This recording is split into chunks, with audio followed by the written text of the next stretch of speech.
রাজনৈতিক ঐক্য ছাড়া সরকারের টিকে থাকা কঠিন হয় বলেছেন নাহিদ ইসলাম।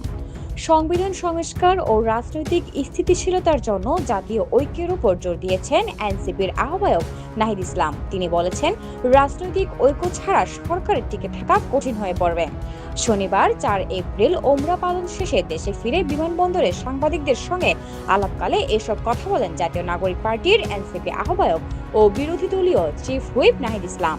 তিনি বলেন, অন্তর্বর্তী সরকারের জারি করা অধ্যাদেশগুলো দ্রুত আইনে রূপান্তর করা প্রয়োজন, অন্যথায় বিএনপি স্বৈর শাসনের পথে হাঁটতে পারে, যা জনগণ মেনে নেবে না।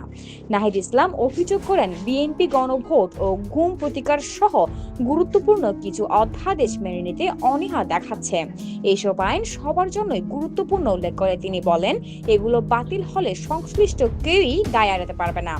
এ সময় 11 দলের চলমান বিক্ষোভ সমাবেশের প্রতিও পূর্ণ সমর্থন জানান তিনি। এমনকি তিনি অন্তর্বর্তী সরকারের উপদেষ্টাদের আন্দোলনে অংশ নেওয়ার আহ্বান জানান।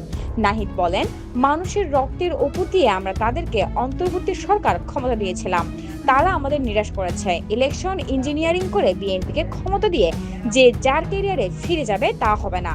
তাদের করা অধ্যাদেশ কেন বাতিল হচ্ছে তা নিয়ে ডক্টর ইউনূসকে মুখ খুলতে হবে, জনগণের কাঠগড়ায় তাদের দাঁড়াতে হবে। আমি ডক্টর ইউনূস সহ সকল উপদেষ্টাকে রাজপথের বিক্ষোভে নামার আহ্বান জানাচ্ছি। ফাহমিদা হাশেম।